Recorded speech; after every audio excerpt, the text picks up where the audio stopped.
Close your eyes for just a moment. Take a deep breath. Feel the weight of your body sinking into wherever you're resting tonight. Good.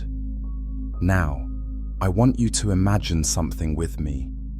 Imagine there's a place that exists right now, at this very moment, that isn't on any map. A place you can't reach by car or plane or ship. A place that exists in the spaces between things, between waking and sleeping, between the physical world and the spiritual realm, between what we can see and what we can only sense. This place has a name. It's been whispered about for thousands of years. Ancient scribes wrote about it once, then fell silent. Religious scholars debated its existence, then stopped talking. And most people today have never even heard of it. But here's what makes this story different from anything else you've ever heard. This place might still be affecting your life right now, in ways you've never realized. The place is called Nod, and tonight, we're going to discover why it was hidden from you. Before we step through this portal together, let me tell you what makes this different from other mysteries. We're not just exploring ancient history, we're uncovering something that connects to the deepest questions you've ever asked yourself. Questions like, why do I sometimes feel so disconnected from everything? Why does life sometimes feel like I'm wandering without direction? Why do I search for meaning in places that never satisfy me? The answers might lie in a story that begins with the world's first murder, involves fallen angels teaching forbidden secrets, and leads to a hidden dimension that Orthodox religious leaders decided you shouldn't know about. And if you're wondering whether you should subscribe to this channel, let me give you one reason. We explore the mysteries that were deliberately kept from you, the stories that were removed from holy books, the knowledge that powerful institutions decided was too dangerous for ordinary people to understand. If that interests you, click that subscribe button now, because we're just getting started. Tonight's journey is different. You don't need to remember every detail. You don't need to take notes or concentrate intensely. In fact, the more you relax, the more you let your conscious mind drift, the deeper these truths will sink into a part of you that understands things your rational mind cannot. So settle in deeper. Let your breathing slow, and let me tell you about the day everything changed. Picture this. The world is young, so young that every sunrise is still a miracle.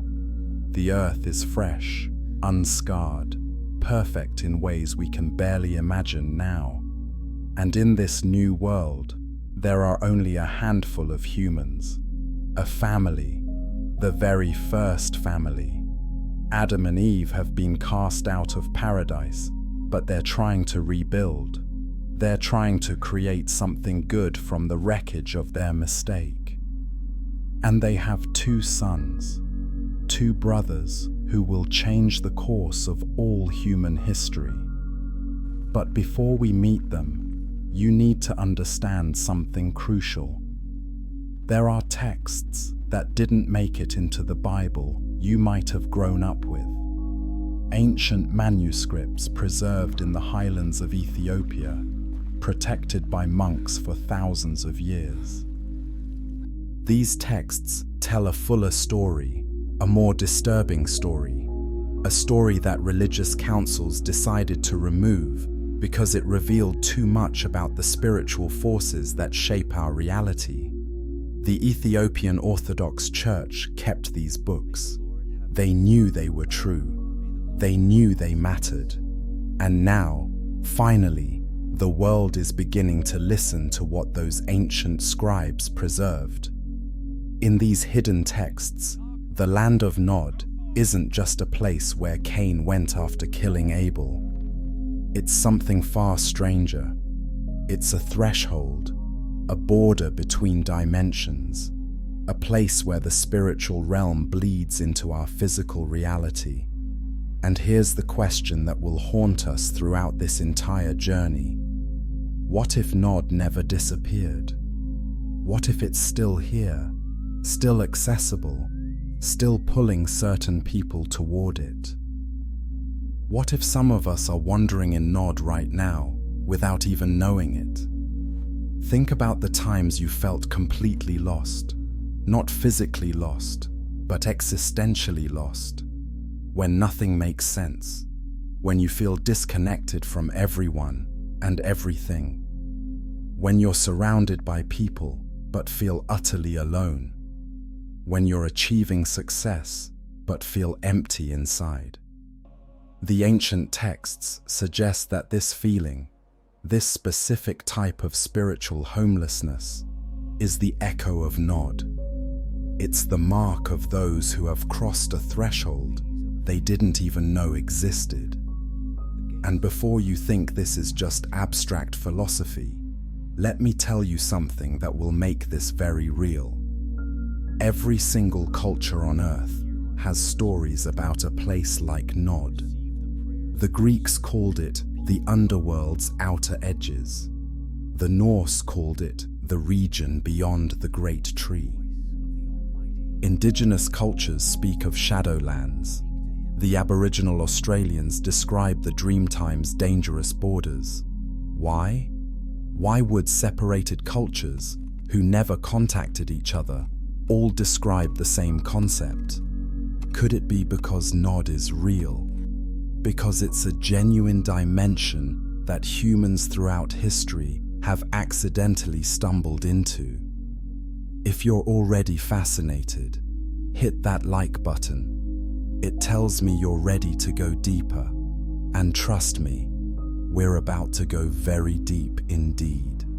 Let's begin where it all started, with two brothers, one offering, and a choice that would echo through eternity. Chapter 2. Before the Curse, the world's first family. Imagine being the first child ever born. Not the first in your family, the first in all of existence. That was Cain. He opened his eyes to a world where nothing had ever grown old, where death didn't exist yet, where his parents were the only other humans he would ever know, at least for a while. The Ethiopian Book of Adam and Eve, a text removed from most Bibles, gives us details about this family that mainstream scripture omits. It tells us that Adam and Eve were traumatized. They weren't just sad about leaving Eden. They were psychologically shattered. They had known perfection, walked with God in the cool of the day, experienced a connection with the divine that we can barely comprehend. And then, in one terrible moment, it was ripped away. Now try to imagine what it was like for their children, growing up under that shadow. Every single day, Cain and his younger brother Abel heard the stories. We used to live in paradise. We could eat from any tree we wanted. We never felt pain. We never knew fear. And then we made one mistake. Just one, and everything was taken from us. That's a heavy inheritance. The knowledge that perfection existed, that your parents had it, and that their failure cost everyone everything. The Ethiopian texts describe young Cain as brilliant but troubled. While Abel seemed content to work with animals, to live simply, Cain was different. He was the world's first farmer. He didn't just plant seeds and hope for the best. He studied. He experimented. He tried to understand the patterns of growth, the cycles of rain, the mysteries of the soil. He was, in many ways, the world's first scientist, the first human to look at nature and ask not just, how does God make this work? But how does this work, period? And here's where the story becomes deeply personal. Can you relate to Cain's position? Have you ever been the one who works hardest, who tries to prove yourself, who does everything right but still feels like it's never enough? Cain worked the cursed ground. Remember, the ground itself had been cursed because of his parents' sin. Thorns and thistles, hard labor, sweat and struggle. Every single day, Cain battled against the soil that didn't want to cooperate. He calloused his hands. He broke his back. He poured everything into his work. Meanwhile, Abel tended flocks. And the texts describe Abel as blessed almost effortlessly. His sheep were healthy. They reproduced well. He had a gift for it, a natural ease. When the time came to make offerings to God, both brothers brought their best. Cain brought the fruit of his agonizing labor, crops that he'd fought the cursed earth to produce. Abel brought the firstborn of his flocks, the fat portions, and God accepted Abel's offering, but Cain's rejected. Now here's where we need to pause and ask a controversial question. Was that fair? Think about it. Cain worked the cursed ground. He battled against the very earth that God had cursed because of sin. He brought the fruit of his suffering, and God said no. Why? The standard answer is that Abel brought blood, which was required for atonement. But Cain didn't know that yet. There was no law, no scripture, no precedent. He was literally the first person ever to bring a harvest offering to God. So was it fair to reject him? Or was something else happening? Something deeper and more disturbing? The Ethiopian texts suggest that God rejected Cain's offering because God could see what was growing in Cain's heart. Not just anger, something older, something darker, a seed that had been planted by whispers Cain didn't even realize he was hearing. You see, according to these hidden manuscripts, Cain wasn't alone in the fields. When he worked the ground, when he struggled and sweated and questioned why his family had been cast out of paradise, something was listening, something that existed in the spaces between the visible and invisible, something that had also been cast out, and it recognized a kindred spirit. The texts call these beings different names: the Watchers, the Fallen Ones, Shadow Dwellers. And they didn't hate Cain. They sympathized with him. They understood rejection. They knew what it felt like to be cast out from a higher place. And slowly, subtly, they began to whisper, "You deserve better. You work harder than anyone. It's not fair. Why should you accept this?" And Cain listened, not consciously at first, but the seeds were planted. The resentment grew, and when his offering was rejected, everything inside him broke open. If you've ever felt that deep, crushing disappointment when you gave everything and it still wasn't enough, take a moment and leave a comment. Share your story, because this is where Cain's story becomes universal. This is where ancient history becomes personal truth. Cain's face fell. The Bible tells us that much. But the Ethiopian texts go further. They say his face didn't just fall, it transformed. The light in his eyes changed. Something entered that had never been in a human before. The very first shade of murder. And God, seeing this, gave Cain a warning. Sin is crouching at your door. It desires to have you. but you must master it. Those words are haunting because they reveal something crucial. Cain still had a choice. The darkness wasn't inevitable. He could have chosen differently.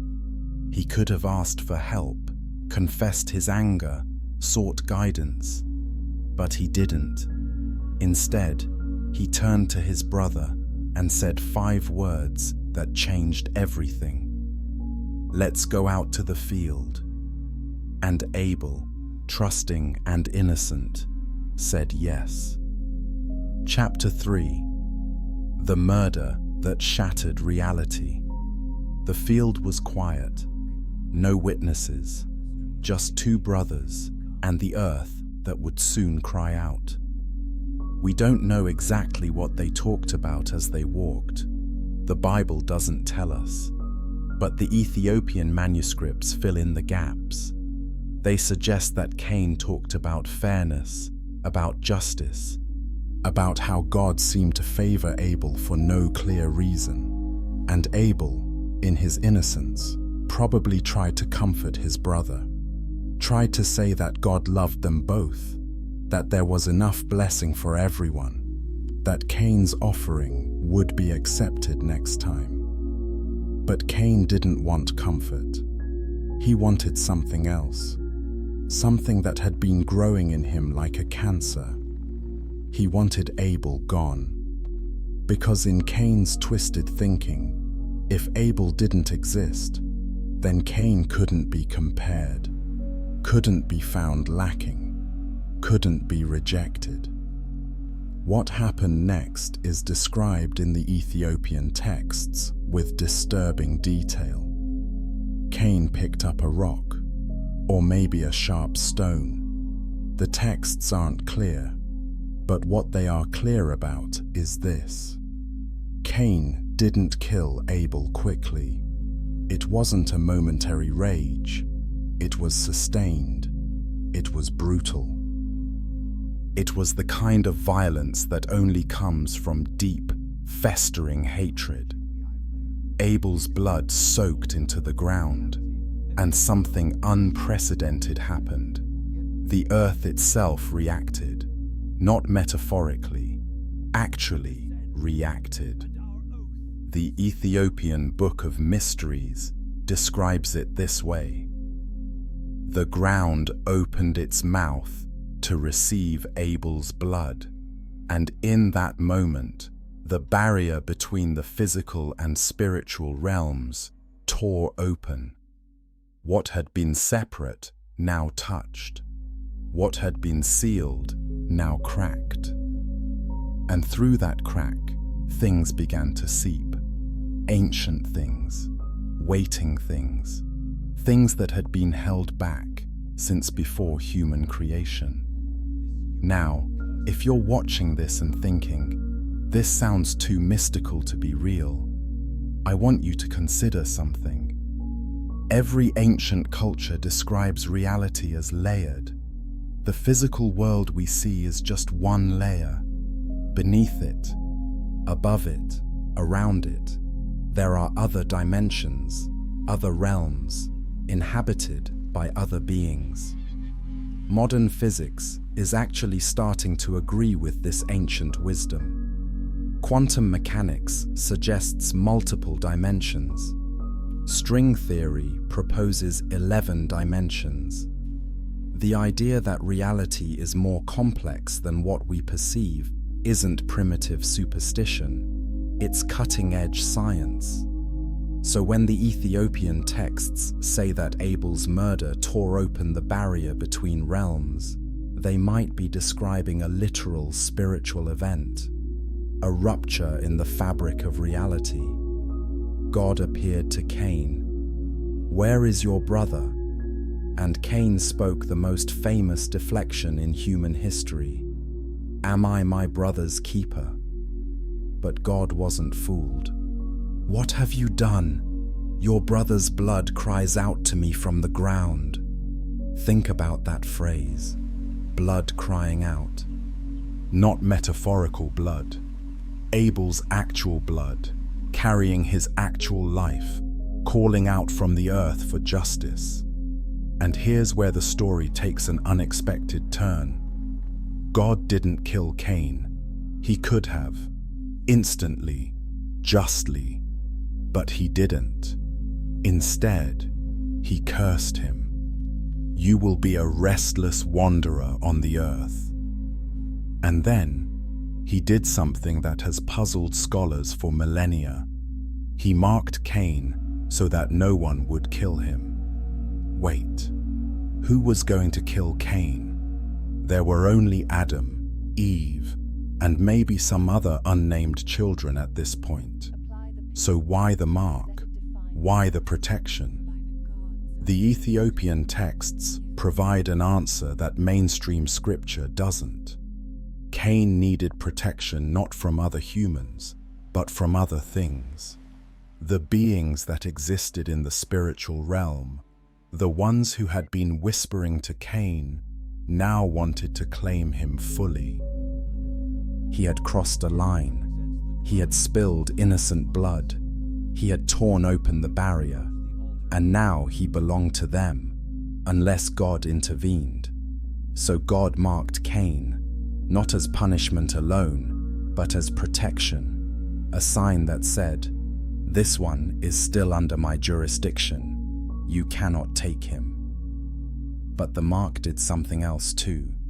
It changed Cain, opened his perception, allowed him to see the things that most humans couldn't see, the shadows that moved independently, the lights that flickered at the edge of vision, the beings that existed in the in-between spaces.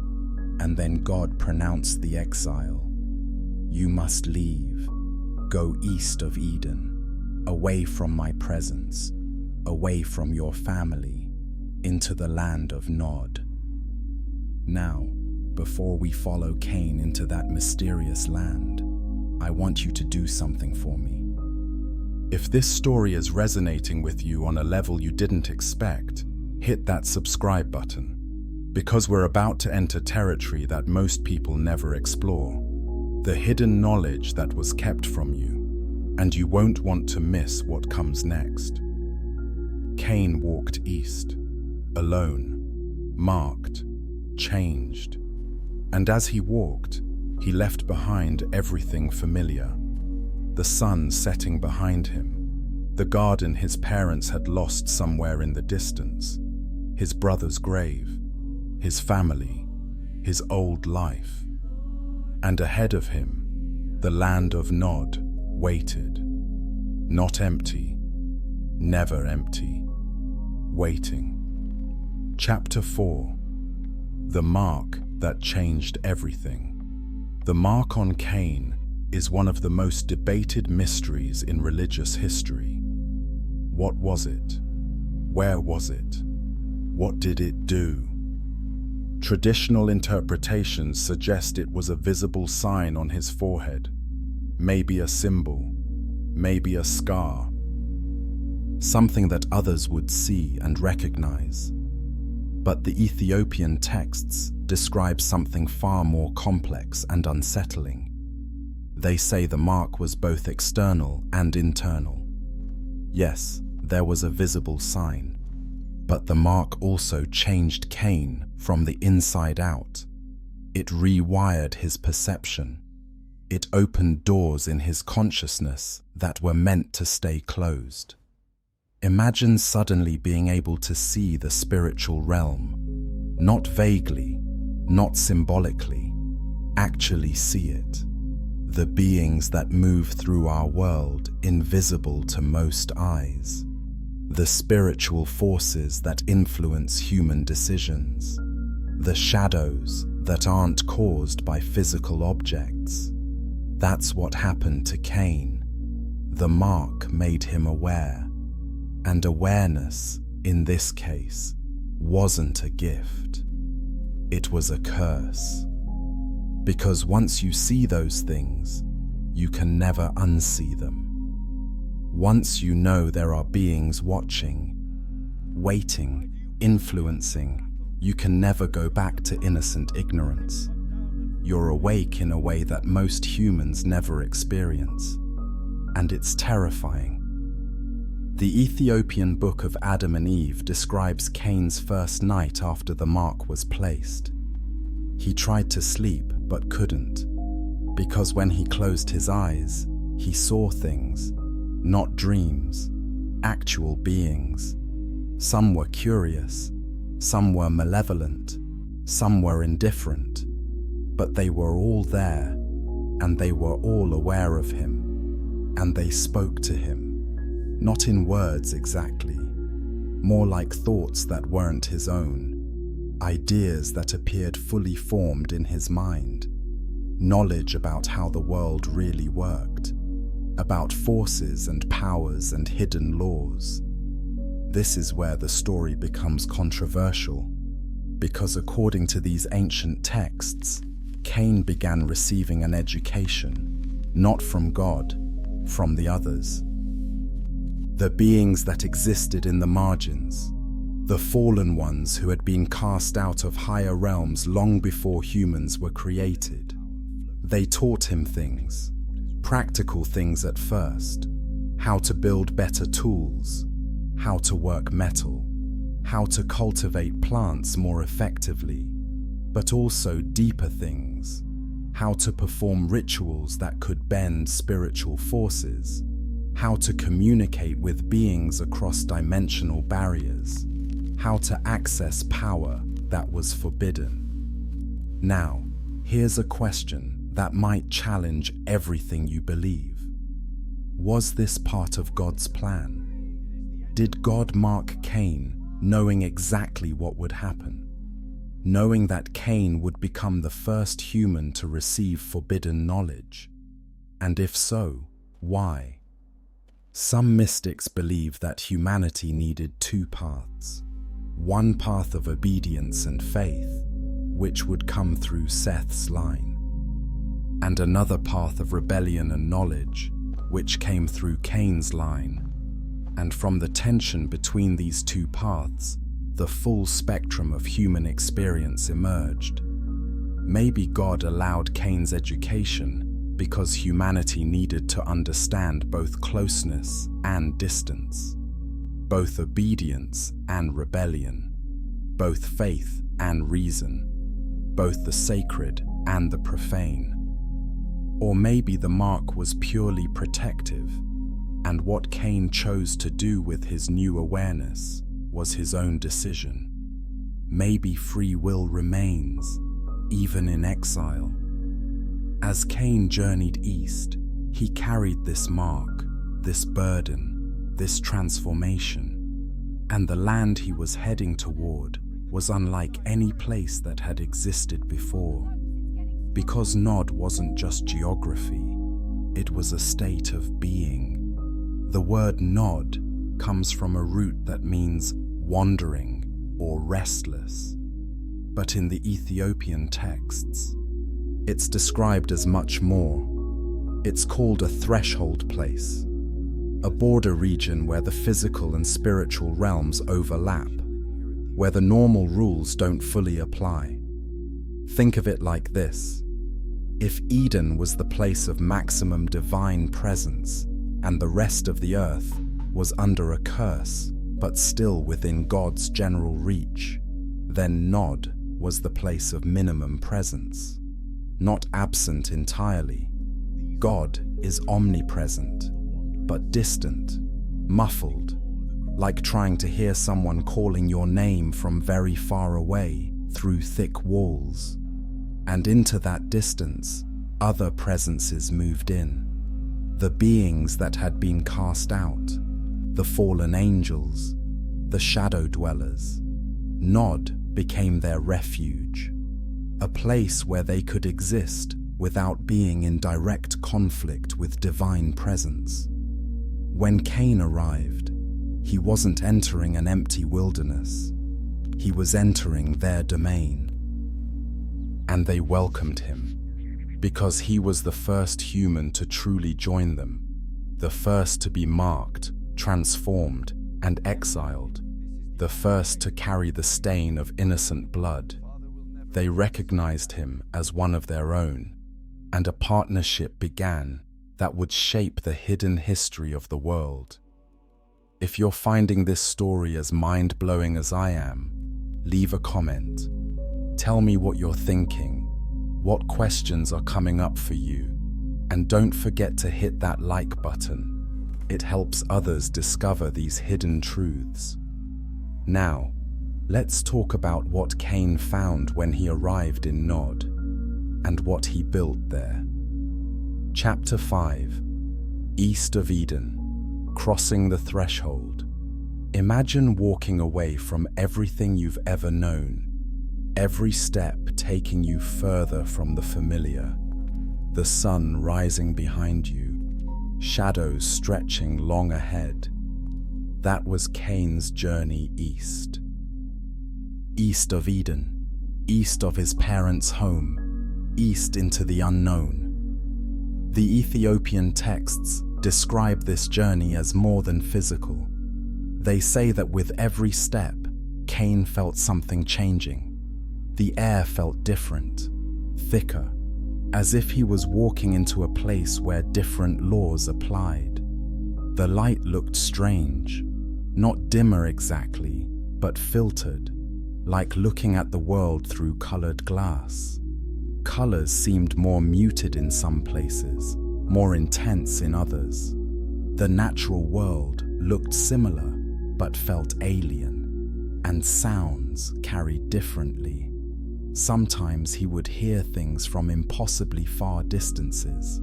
Other times, sounds that should have been clear seemed muffled, swallowed by the strange atmosphere. He was crossing a threshold, not just geographical, dimensional. With every step east, he was moving from one layer of reality into another. And by the time he reached Nod, he wasn't fully in the physical world anymore. He was in a place between. The texts describe Nod as existing adjacent to normal reality. Imagine two transparent sheets lying almost on top of each other, but not quite touching. That's how Nod relates to the regular world. Close enough to interact with, but separate enough to have its own rules.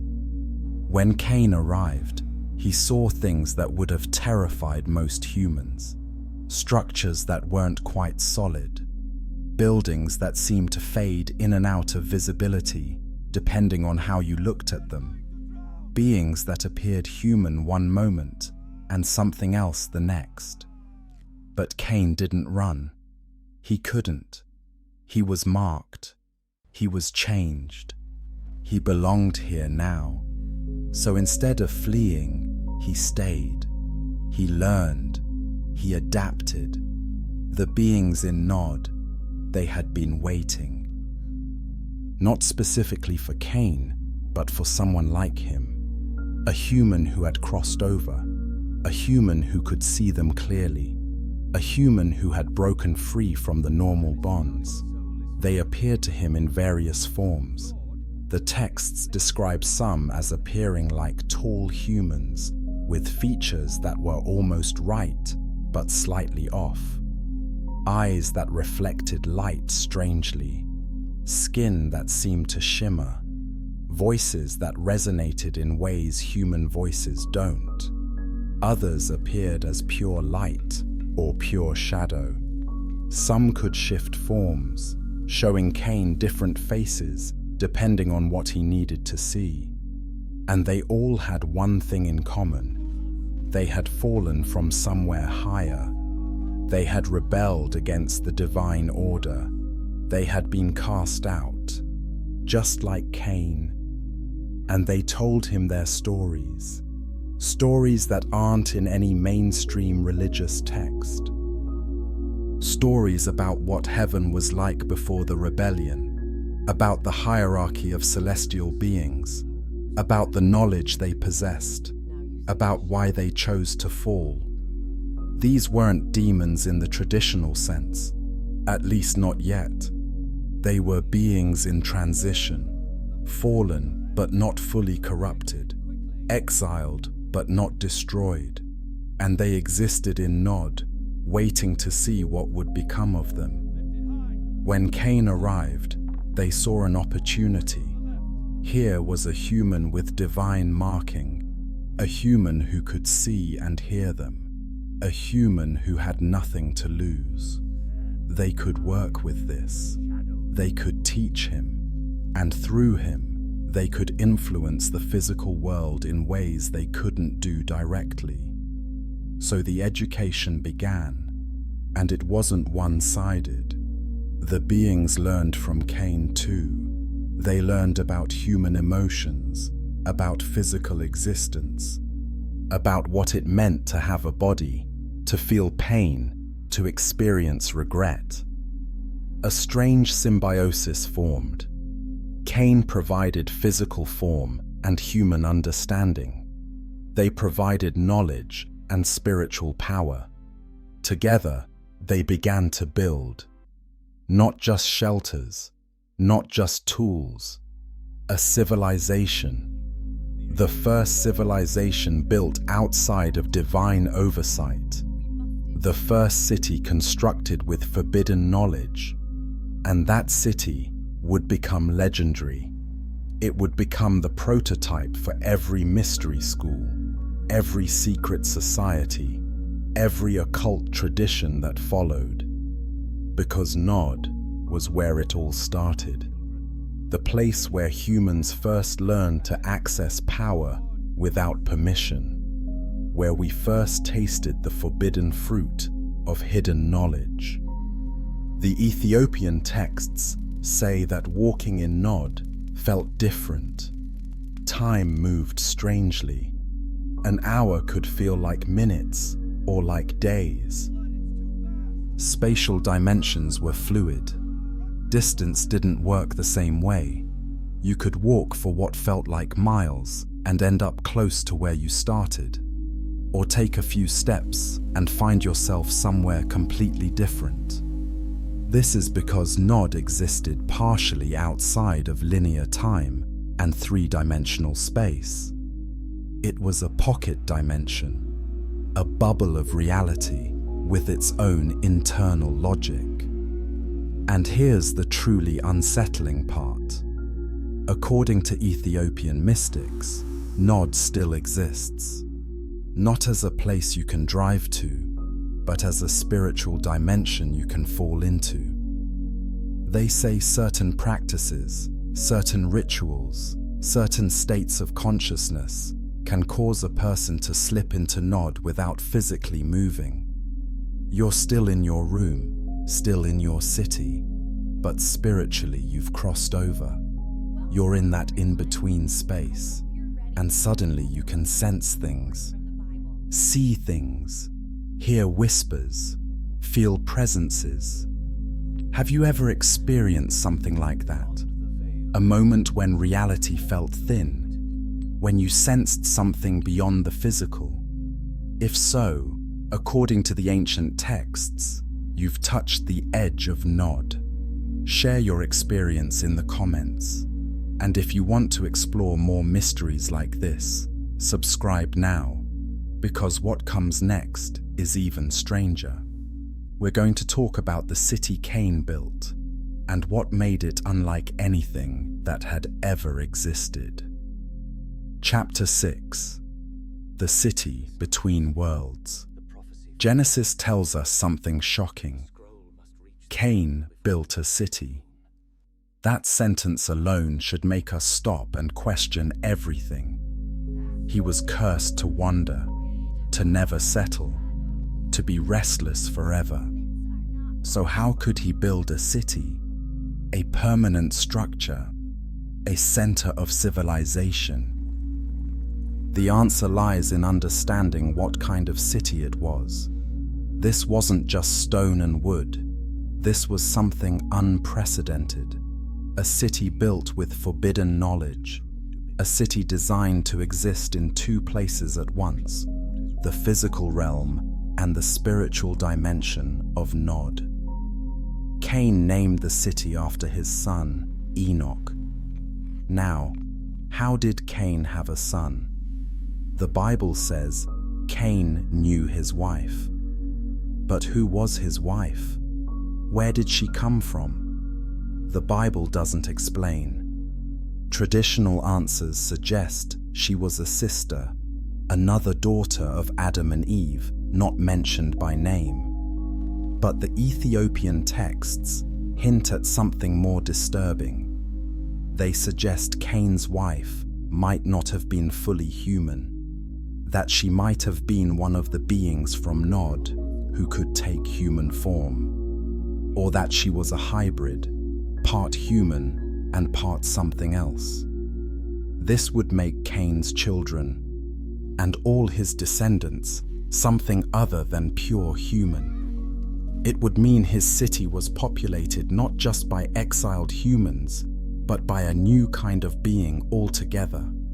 A race of hybrids living in a city that existed between dimensions. The architecture of Enoch was described as impossible. Buildings that shouldn't stand according to normal physics, but did. Structures aligned with spiritual ley lines, built to channel energies that most humans couldn't perceive. The city was designed like a machine, a spiritual machine built to amplify power and create portals between realms. In the center of the city stood a tower. The texts don't give its exact height, but they describe it as reaching toward something, not physically toward the sky, but dimensionally toward other planes of existence. The tower was a gateway, a permanent portal that allowed the beings of Nod to move more freely, to interact more directly with the physical world. And Cain's descendants operated this tower. They learned to use it. They learned to summon beings through it. They learned to access knowledge from other dimensions. They became the world's first sorcerers, the first humans to practice what would later be called magic. But here's the controversial question. Was it really magic? Or was it just advanced understanding of spiritual laws? Was it supernatural? Or was it natural laws that we've forgotten or suppressed? The Ethiopian texts suggest that what Cain's descendants learned wasn't evil in itself. It was knowledge. Knowledge about how reality really works, about the layered nature of existence, about spiritual forces and how to interact with them. The evil came from what they chose to do with that knowledge, from their pride, from their desire to become like gods, from their rejection of divine authority. Cain's descendants became skilled in ways that seem impossible for such an early time. They worked bronze and iron when, according to mainstream history, humans shouldn't have known how to forge metal yet. They created musical instruments of sophisticated design. They developed complex systems of animal husbandry and agriculture. Where did this knowledge come from? The traditional answer is human ingenuity spread over many generations. But the Ethiopian texts say it came from the beings in Nod. The fallen ones taught them, shared secrets about metals, about acoustics, about breeding, about cultivation. Knowledge that should have taken humans thousands of years to discover on their own. And Cain's city grew. It prospered. It became powerful, a beacon of civilization in a young world. But it was a civilization built on a foundation of rebellion. Every building, every tool, every song created in that city was a statement. We don't need God. We have our own knowledge, our own power, our own way. The city attracted others, humans from the line of Adam and Eve who were curious, who were rebellious, who wanted something more than the simple life of faith. They left their families and traveled to Nod. They joined Cain's civilization. They learned the forbidden knowledge. They participated in the rituals. And slowly, the two paths of humanity began to diverge more and more. On one side, the city of Enoch in Nod, growing in power and knowledge, but spiritually empty. On the other side, the simple, faithful descendants of Seth, who had replaced Abel, living close to the earth, close to God, without sophistication, but with something Cain's people had lost: peace. The texts describe a deep sadness in Cain's city. Despite all the advancement, despite all the power, there was a hollowness, an emptiness that no amount of knowledge could fill, because they had cut themselves off from the source. They had chosen independence over connection, and independence, no matter how powerful, is ultimately lonely. Cain himself, according to the Ethiopian texts, lived for hundreds of years, and with each passing century, he became less human and more something else. The mark had continued to work on him, changing him, until he barely resembled the man who had killed his brother. He had become a legend, a myth, a dark king ruling a city that existed between worlds. But his isolation was complete. He could never go back, could never reconcile, could never find rest. He was the eternal wanderer, even while ruling a city, because Nod itself was wandering, always moving, never settling, never home. If this story is making you think about modern society, about our own civilization built on knowledge and power, but often empty of meaning, leave a comment. The parallels are striking, and don't forget to like this video. We're about halfway through, and the most shocking parts are still ahead. Now, let's talk about the beings who made all of this possible. The Watchers, the fallen angels who didn't just teach Cain, they fell in love. Chapter 7. The Watchers who broke their oath. There's a book most people have never heard of. It's called the Book of Enoch, not the Enoch who was Cain's son. A different Enoch, a righteous descendant of Seth, who walked with God and was taken up to heaven without dying. This book was considered scripture by the early church. It's quoted in the New Testament, but it was removed from most Bibles around the 4th century. Why? Because it told a story that made religious authorities deeply uncomfortable. A story about angels who rebelled not out of pride, but out of desire. The Book of Enoch names their leader, Semjaza, and it lists 200 angels who followed him. 200 celestial beings who made a choice that would corrupt the entire earth. They were called Watchers. Their job was simple: observe humanity, guard us, watch over us, but never interfere, never interact. Maintain separation between the celestial realm and the human realm.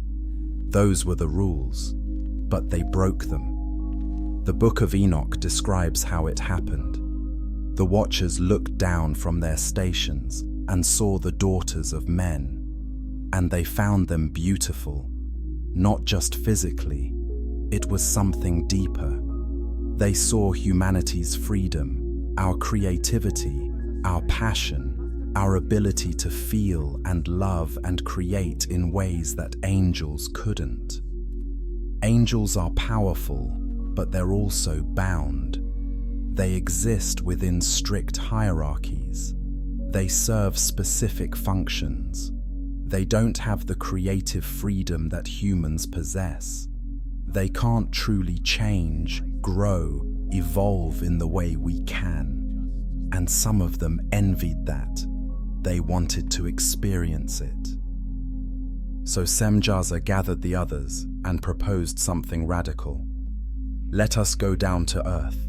Let us take human wives. Let us experience what they experience. But the decision must be unanimous. We all commit, or none of us do, because we will all face the consequences together. And all 200 agreed. They descended to Mount Hermon. The name is significant. Hermon comes from a word meaning forbidden or devoted to destruction. They chose their landing place deliberately, knowing what they were about to do. They swore an oath on that mountain. They bound themselves together in this rebellion, and then they descended further into the lands where humans lived, and they took wives. Now, here's where the connection to Nod becomes clear. Where did the Watchers first interact with humans? The Ethiopian texts suggest they went to Nod, the place where the barrier was already thin, the place where spiritual and physical already overlapped, the place where Cain's descendants had already learned to work with spiritual beings. Cain's city became the center of contact. The daughters of Cain, already practiced in rituals and spiritual interaction, welcomed these beings, and unions formed, not just physical, spiritual.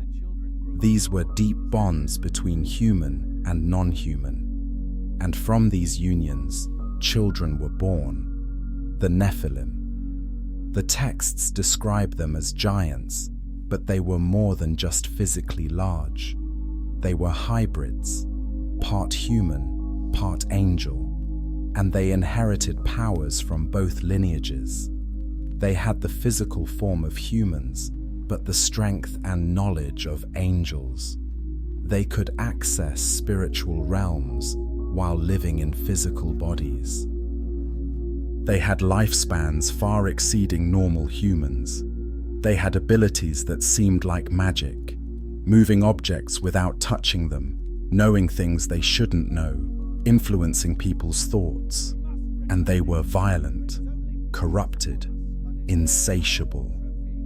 The Book of Enoch describes them as consuming everything in their path, devouring resources, dominating humans, creating chaos wherever they went. But before the Nephilim grew to their full terrifying power, the Watchers did something else. They taught. Just as the beings in Nod had taught Cain, the Watchers now taught humanity on a massive scale. And the Book of Enoch lists exactly what they taught. Azazel taught men to make swords, knives, shields, and breastplates. He taught them about metals and the art of war. Semjaza taught enchantments and root cutting. Armaros taught the resolving of enchantments. Barakijal taught astrology. Kokabel taught the constellations. Ezekiel taught the knowledge of clouds. Arakiel taught the signs of the earth. Shamsiel taught the signs of the sun. Sariel taught the course of the moon. These weren't random skills. This was systematic education in forbidden knowledge. Knowledge that God had not intended humans to have yet, if ever. Knowledge that gave humans power, but corrupted their hearts. And here's the controversial question. Was this knowledge inherently evil? Or did it become evil because of how humans used it? If the Watchers had taught the same things, but with different intentions, with divine blessing, would it have been acceptable? Some mystics argue that the knowledge itself was neutral, but the timing and the source made it corrupting. Humanity wasn't ready. We hadn't developed the spiritual maturity to handle that much power. We were like children being given nuclear weapons. Others argue that some knowledge is inherently forbidden, that there are truths humans aren't meant to know because they fundamentally damage our relationship with the divine, that some doors are meant to stay closed. What do you think? Is all knowledge morally neutral? Or are there some things we shouldn't know? Leave your thoughts in the comments. This is one of the oldest debates in human history, and there's no easy answer. The result of the Watcher's teaching was catastrophic. Violence spread across the earth. The Nephilim became rulers, tyrants, monsters. Humans learned to make weapons and turned them on each other. The knowledge that should have elevated us instead corrupted us. And the Ethiopian texts say that the earth itself began to groan under the weight. That creation itself was being twisted, corrupted, broken by what was happening. The natural order was collapsing. The barrier between physical and spiritual was breaking down completely. Reality itself was becoming unstable. And God looked down and saw what had been done. And he made a decision, a terrible, necessary decision. The corruption had gone too far. Humanity was beyond saving through correction. The only option left was to cleanse, to wash clean, to start over. A flood was coming, and it would cover everything, or so it seemed. But before we talk about the flood, subscribe if you haven't already, because the next part of this story reveals something that most people never learn. What happened to the Nephilim after the flood? Spoiler alert, they didn't all disappear, and that should terrify you. Chapter 8, Children of Forbidden Union, the Nephilim. Let's talk about what the Nephilim actually were, because popular culture has turned them into comic book characters, giant warriors, heroes of old, men of renown. But the Ethiopian texts paint a far more disturbing picture. The Nephilim weren't heroes, they were abominations. And that's not a moral judgment, that's a technical term. They were beings that shouldn't exist. Crosses between two kinds of life that were never meant to mix. Human and angel, physical and spiritual, mortal and immortal. And the mixture created something unstable, something powerful but broken. The texts describe their bodies as wrong, too large, joints that bent in directions they shouldn't. Faces that were almost human, but not quite. Eyes that reflected light strangely, showing they could see spectrums beyond normal human vision. They required massive amounts of food, not because their bodies needed it, but because they were trying to fill an emptiness that couldn't be filled. They consumed and were never satisfied. They ate through livestock, through crops, through entire communities' food supplies. And when food wasn't enough, some of them turned to darker sustenance. The Book of Enoch mentions this briefly, but the Ethiopian texts elaborate. Some of the Nephilim began consuming human blood, not because they needed it for survival, but because something in them craved it. They had inherited their human mother's physical needs and their angelic father's spiritual hunger.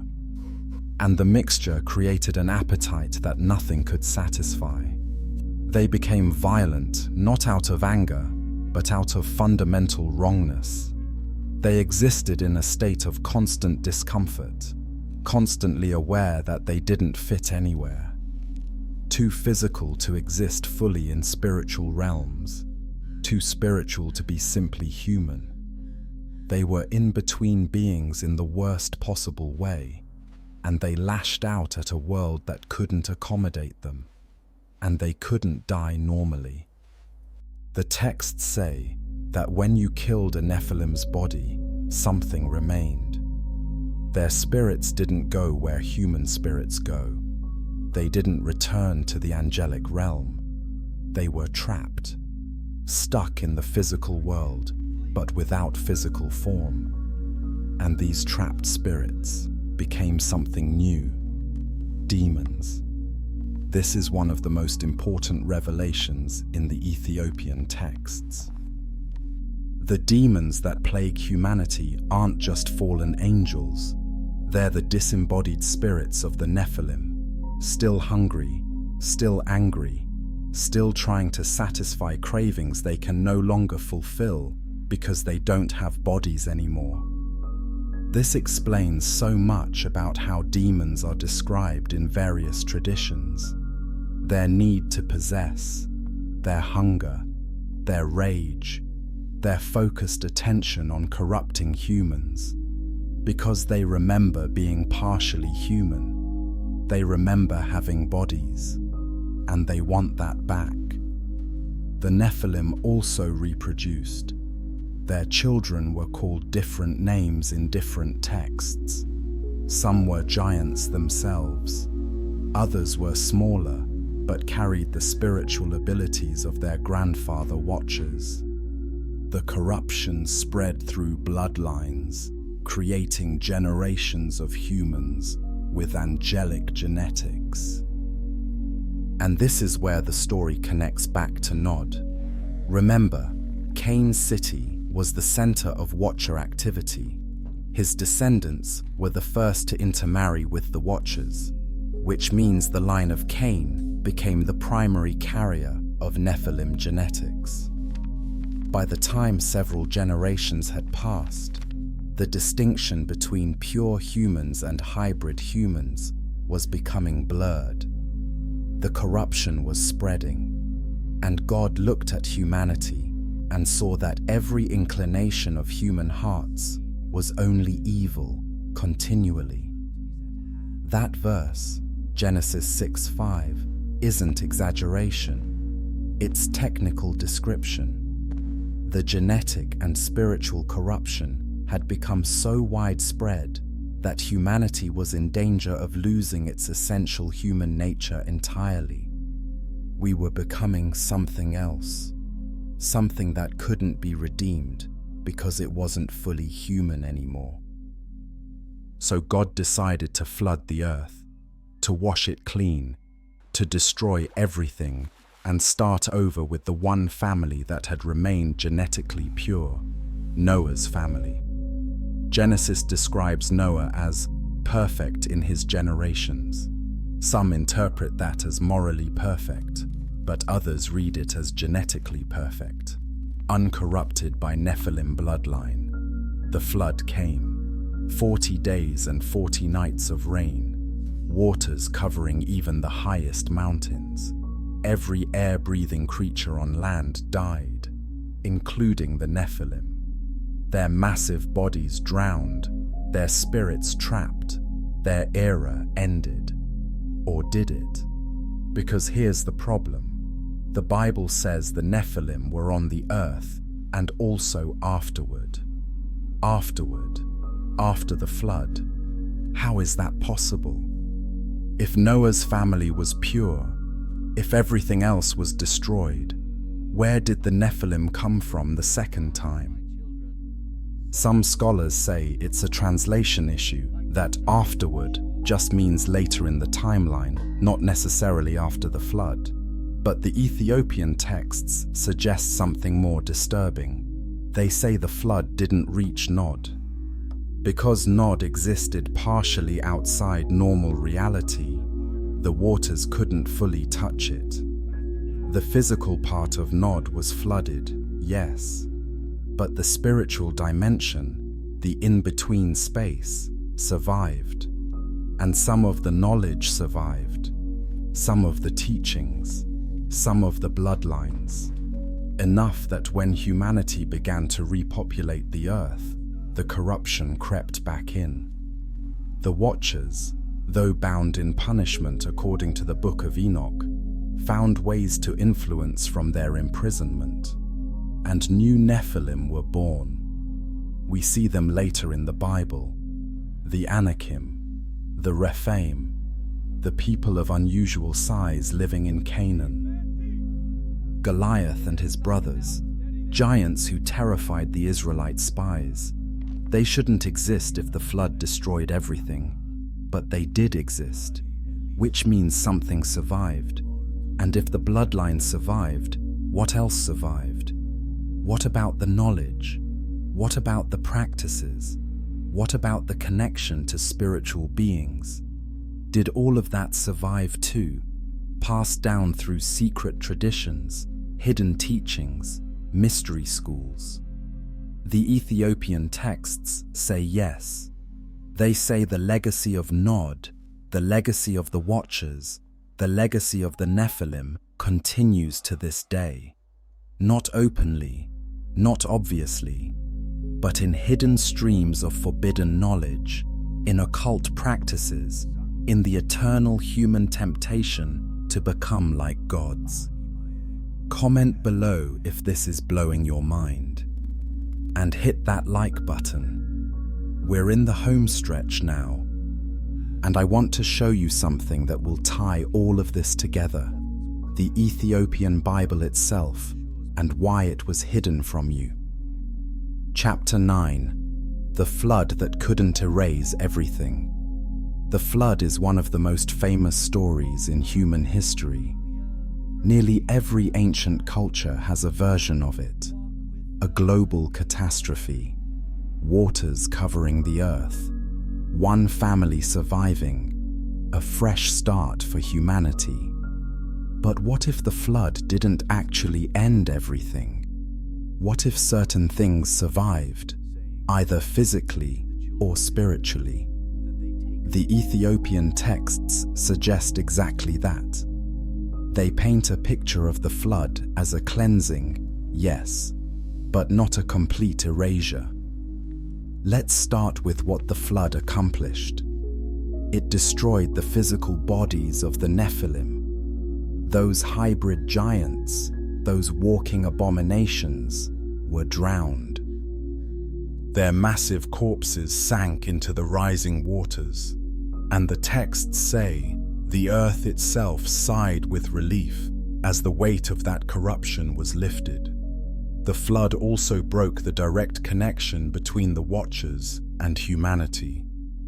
The 200 fallen angels who had taken human wives were, according to the Book of Enoch, bound in a place of darkness to await final judgment. They couldn't interact with humans anymore. Their direct influence was severed, and the flood washed away the cities built with forbidden knowledge. Cain's city of Enoch, with its impossible architecture and its portal tower, was submerged. The temples where humans had learned to summon spiritual beings were destroyed. The libraries of forbidden knowledge were turned to sludge. But water can't destroy everything. It can't destroy spirits. It can't destroy knowledge that's been memorized. It can't destroy bloodlines if even one carrier survives. And it can't touch dimensions that exist outside of physical space. The Ethiopian texts describe what happened to the spirits of the drowned Nephilim. They didn't die. They couldn't die, not completely, because they were hybrids of mortal and immortal. Their bodies died, but their spirits remained, trapped in the physical realm, unable to go to the afterlife because they weren't fully human, unable to return to the celestial realm because they weren't fully angel. They became demons, wandering spirits, hungry, angry, purposeless, forever searching for bodies to inhabit, experiences to steal, humans to corrupt. The texts say, this is why demonic possession exists. These spirits remember having physical form, and they desperately want it back, even temporarily. As for the knowledge, some of it survived too. Noah was righteous, yes, but he wasn't ignorant. He had lived in the pre-flood world. He had seen the technologies, the practices, the knowledge that the Watchers taught. And some of that knowledge was practical, useful, not inherently evil. Metalworking, agriculture, astronomy. Did Noah carry some of that knowledge through the flood? The Ethiopian texts suggest he did. Not the dark practices, not the rituals and summonings, but the practical sciences. And from him, that knowledge passed to his sons and their descendants, diluted, reformed, but still echoing the teachings that came from the Watchers. There's also the question of Noah's sons' wives. The Bible tells us Noah, his wife, his 3 sons, and their 3 wives survived.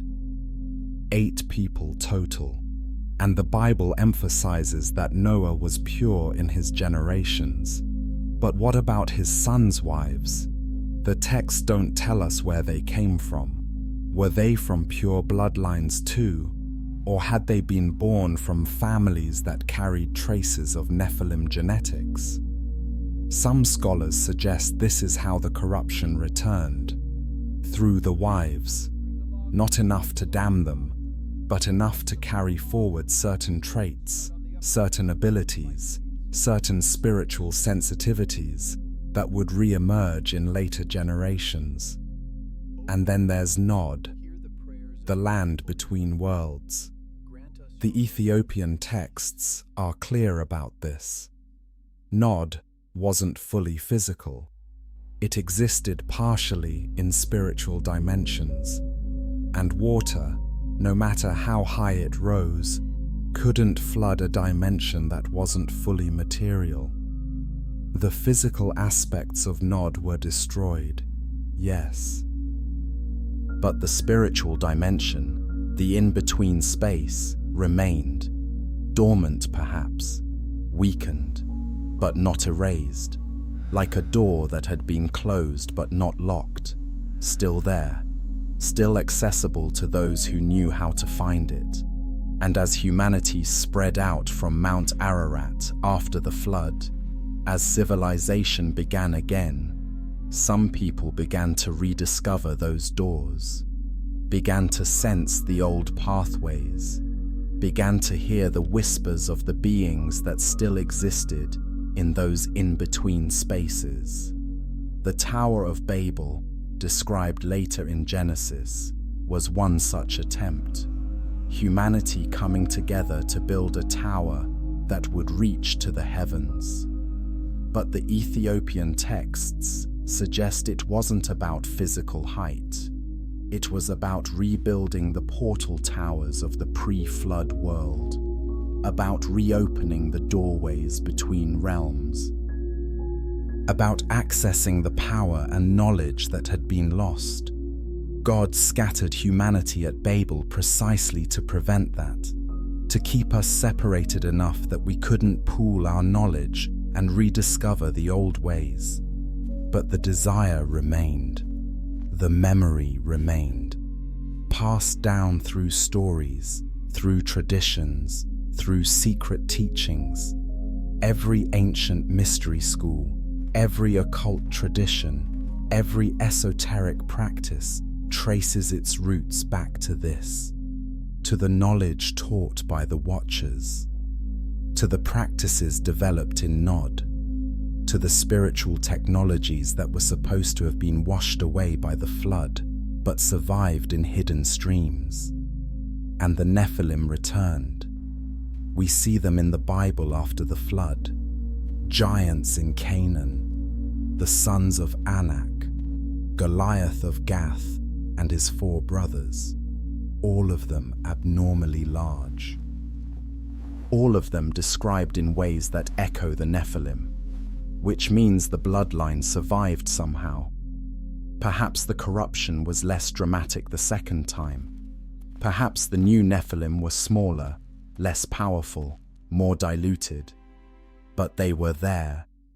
And if they were there, then everything else might have survived too, in diluted form. The knowledge, the practices, the connection to the beings in Nod. This is uncomfortable to think about. It means the spiritual war didn't end with the flood. It just changed form, went underground, became hidden, and it's still happening. The same forces that corrupted the pre-flood world are still operating, just more subtly, more carefully. If you're still with me, watching this late at night, thinking about these things, subscribe, because we're almost done, but the final chapters are the most important. They explain why this knowledge was hidden and what it means for you personally. Don't miss it. Chapter 10. The Secret Kept in Ethiopian Stone. Why don't most people know this story? Why was the Book of Enoch removed from most Bibles? Why are these Ethiopian texts ignored by mainstream Christianity? The answer reveals something important about how religious knowledge is controlled. When Christianity spread through the Roman Empire in the early centuries AD, it faced a challenge: unity. You had churches scattered across vast distances, teaching different things, reading different books, interpreting scripture differently. For the religion to succeed as an empire-wide institution, it needed standardization. So councils were called, bishops gathered, debates raged, and decisions were made about which books were divinely inspired scripture and which were merely interesting historical documents. The Book of Enoch didn't make the cut. Neither did several other texts that the Ethiopian church had always considered sacred. Why? The official reason was that these books couldn't be verified as truly ancient, that their authorship was questionable, that they contained teachings that contradicted other scripture. But there's another reason, one that's rarely discussed. These books complicated the narrative. The Book of Enoch presents a cosmology that's difficult to manage. Angels who rebel out of desire rather than pride. Spiritual beings who can interbreed with humans. Multiple dimensions of reality. Detailed descriptions of spiritual warfare. Specific names and hierarchies of fallen angels. It's messy. It's complicated. And it gives individuals too much direct knowledge about the spiritual realm. For an institution trying to establish itself as the sole mediator between God and humanity, that's dangerous. If people know too much about how the spiritual realm works, they might try to interact with it directly. They might not need the institutional church as much. They might develop their own interpretations, their own practices, their own connections. So the complicated books were removed. Not destroyed entirely, but set aside, labeled as apocryphal, interesting, but not authoritative. And over centuries, most Christians forgot these books existed, except in Ethiopia. The Ethiopian Orthodox Church never let go. They kept the Book of Enoch, the Book of Jubilees, the Ethiopian Book of Adam and Eve, and several other texts that Rome rejected. Why? Because the Ethiopian church was never fully under Roman control. It developed independently, had its own traditions, its own understanding of what was sacred. And Ethiopia had something else: isolation. Protected by mountains and distance, the Ethiopian church preserved these texts through centuries when they were being suppressed elsewhere. Monks copied them by hand, generation after generation, keeping the knowledge alive. When the Dead Sea Scrolls were discovered in 1947, they contained fragments of the Book of Enoch. This proved the book was ancient, was read and respected in the time of Jesus, was considered important by at least some Jewish and early Christian communities. It vindicated the Ethiopian Church's decision to preserve it. But by then, most of the Christian world had forgotten. The Book of Enoch remained known only to scholars and esoteric researchers. The full story of Nod, of the Watchers, of the Nephilim, of the spiritual war that shaped early human history, all of that remained hidden from ordinary believers. And perhaps that's intentional. Perhaps the knowledge was hidden not to deceive, but to protect. Because knowing about these things changes you. Knowing that there are beings in the spiritual realm who watch and influence and teach.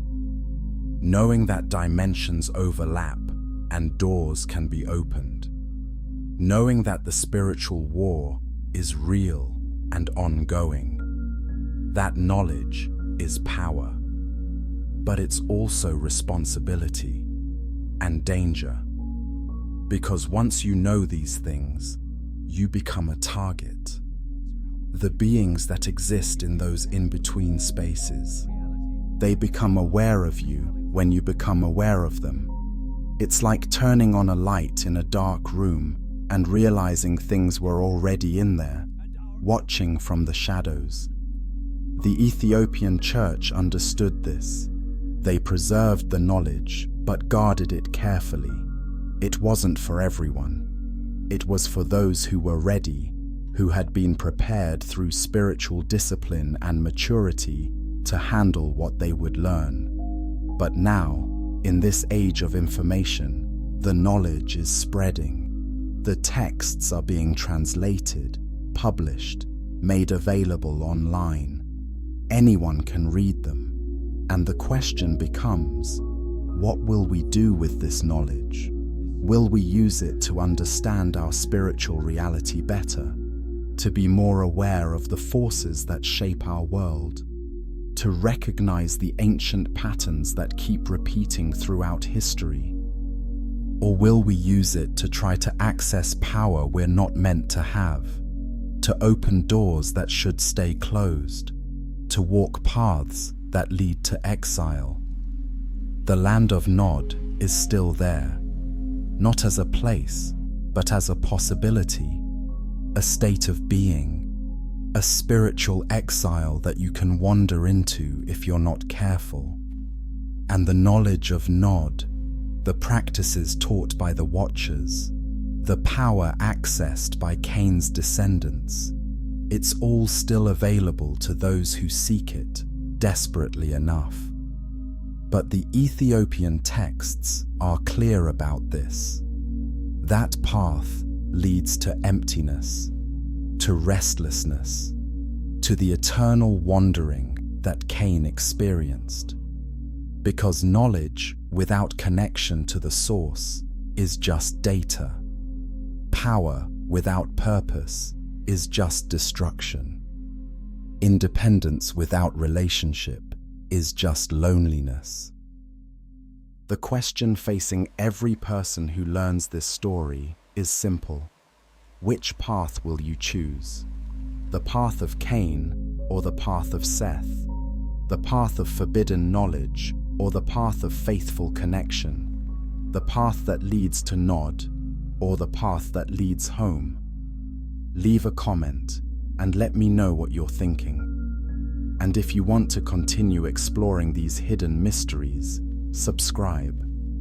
Because this isn't the only story that was kept from you. There are many more, and we're going to uncover them all. 2 more chapters. Stay with me, because what comes next explains how this ancient story is still playing out today. Chapter 11. 2 bloodlines, 1 eternal choice.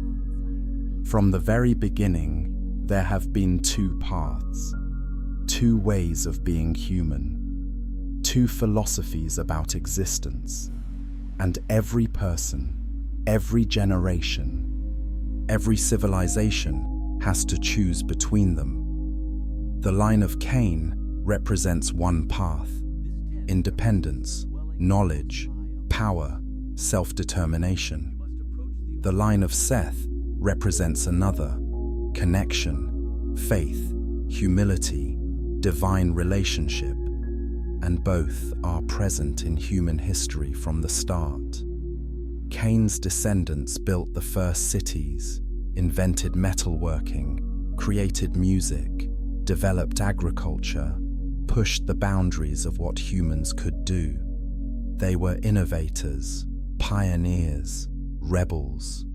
They looked at the world and said, "We can change this.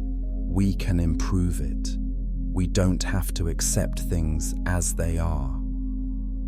Seth's descendants lived more simply. They called upon the name of the Lord, as Genesis says. They maintained the relationship with God. They didn't build empires or invent technologies, but they had something Cain's line didn't: rest, peace. A sense of being home even in exile from Eden. And here's the truth that makes this story so relevant today. Both lines continue, not necessarily through physical bloodlines, though some esoteric traditions claim unbroken lineages trace back to both Cain and Seth, but definitely through spiritual inheritance. Every human carries both impulses. Part of you wants to obey, to trust, to surrender to something greater than yourself. Part of you wants to rebel, to question, to seize power and knowledge and control. Part of you wants faith. Part of you wants proof. Part of you wants to rest in divine presence. Part of you wants to wander into new territories, to explore forbidden knowledge, to push boundaries. This isn't good versus evil, exactly. It's more complex than that. The impulse to question and explore isn't inherently evil. Humans were given curiosity for a reason. The impulse to seek knowledge isn't wrong. God gave us minds capable of understanding the universe. But there's a line, a boundary, and crossing it leads to nod, leads to exile, leads to that spiritual homelessness that so many people feel today. That sense of wandering without direction, of searching without finding, of achieving without satisfaction. Modern society, especially in the West, has chosen Cain's path. We worship innovation, celebrate independence, idolize those who break rules and push boundaries. We've built incredible civilizations, yes. We've developed amazing technologies. We've accumulated vast knowledge. But we're also more anxious, more depressed, more medicated, more isolated than ever before. We have more power than any previous generation, but less peace. More knowledge, but less wisdom. More connection through technology, but less genuine relationship. We're wandering in a modern nod. We've exiled ourselves from connection in pursuit of independence. We've traded presence for power, and many of us feel it. That deep, aching sense that something's wrong, that we've lost something important, that we're not home. The Ethiopian texts offer a perspective that's both ancient and urgently relevant.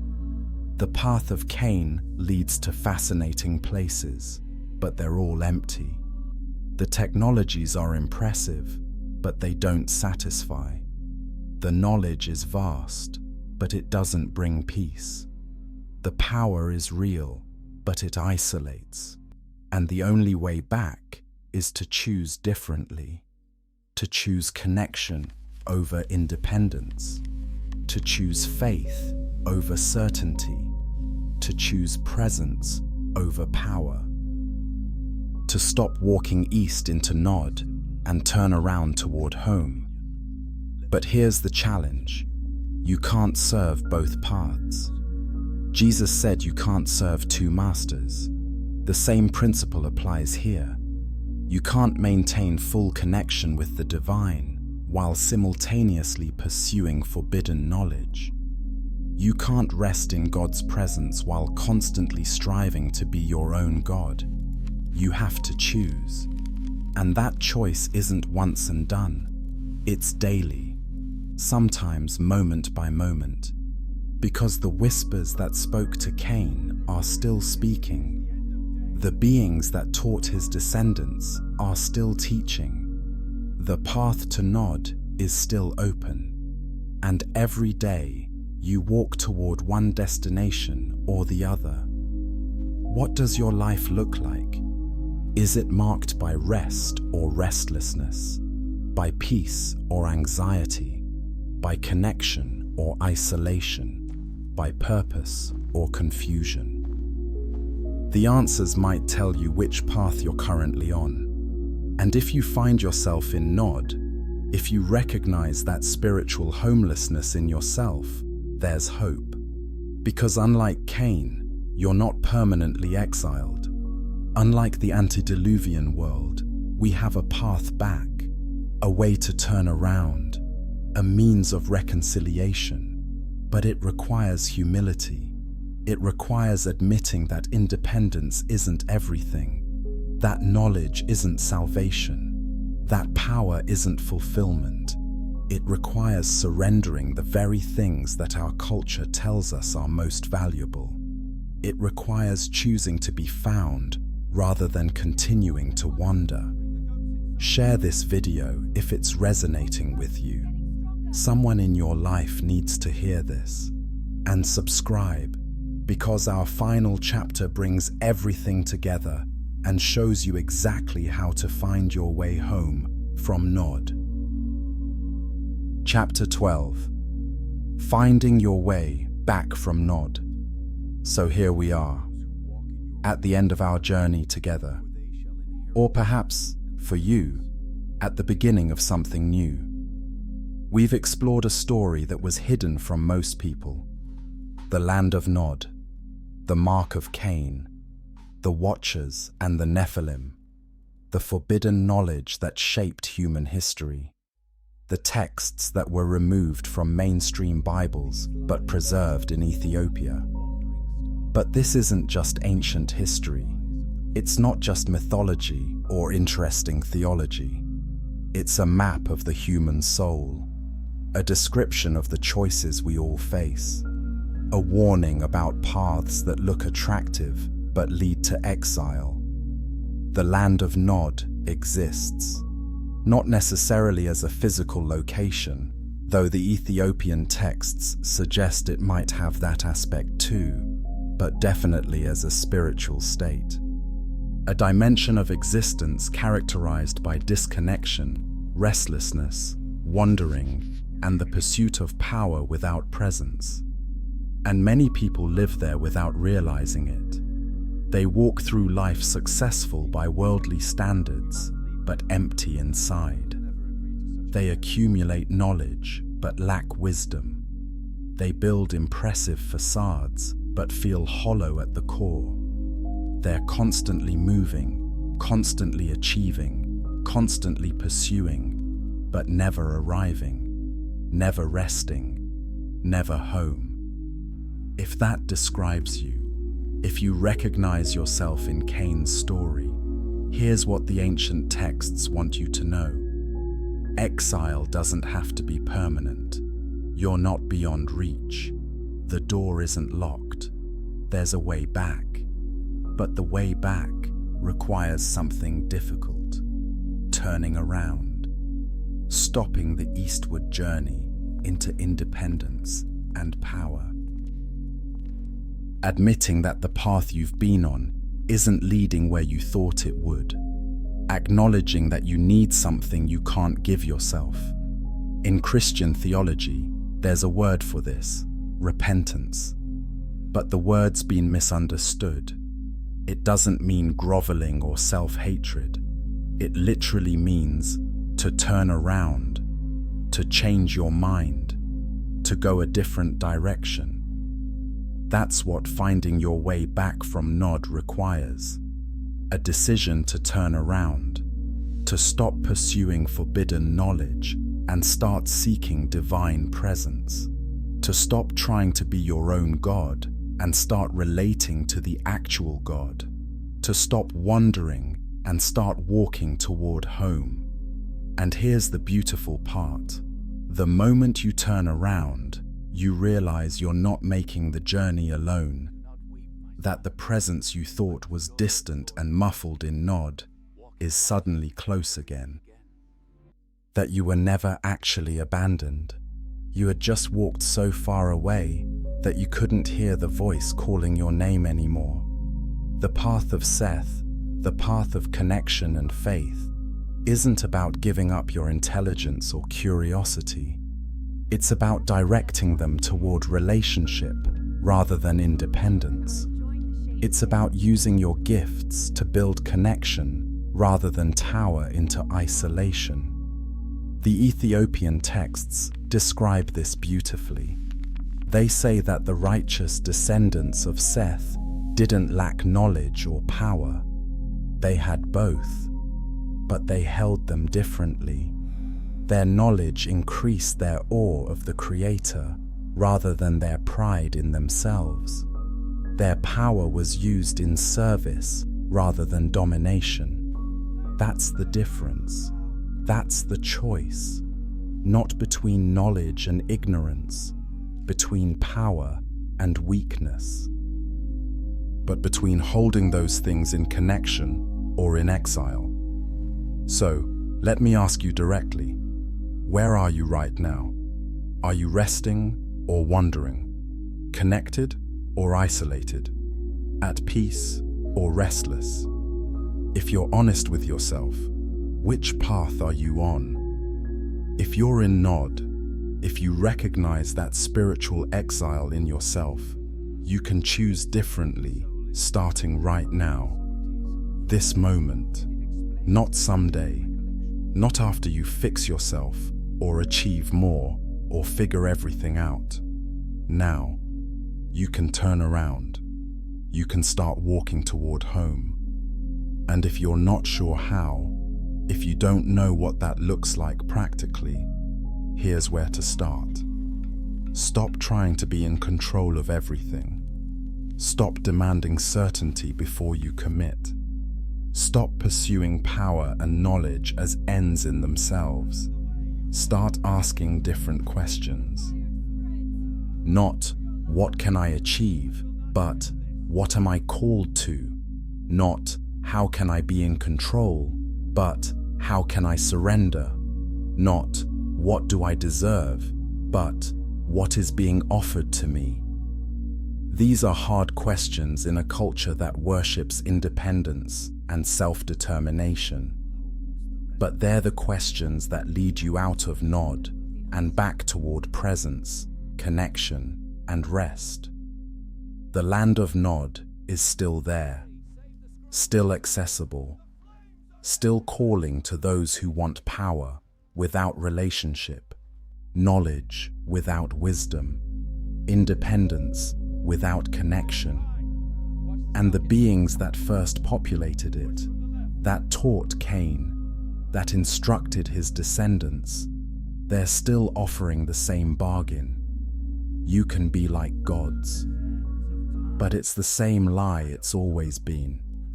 Because being like God isn't about power or knowledge. It's about love, connection, creativity in relationship, purposeful surrender. The things Cain lost when he walked east. Don't make his mistake. Don't spend your life wandering when you could be home. Don't trade rest for restlessness. Don't exile yourself in pursuit of independence when connection is what you were made for. Thank you for taking this journey with me, for staying curious, for asking hard questions, for being willing to explore knowledge that was hidden from you. If this story has moved you, if it's changed how you see yourself or the world, leave a comment. Share your thoughts, your struggles, your realizations. This community is here to support you. We're all trying to find our way back from our own versions of Nod. And subscribe to this channel if you want more explorations like this, more hidden knowledge, more forgotten mysteries, more uncomfortable truths that were deliberately kept from you. But more than anything, I hope you choose wisely.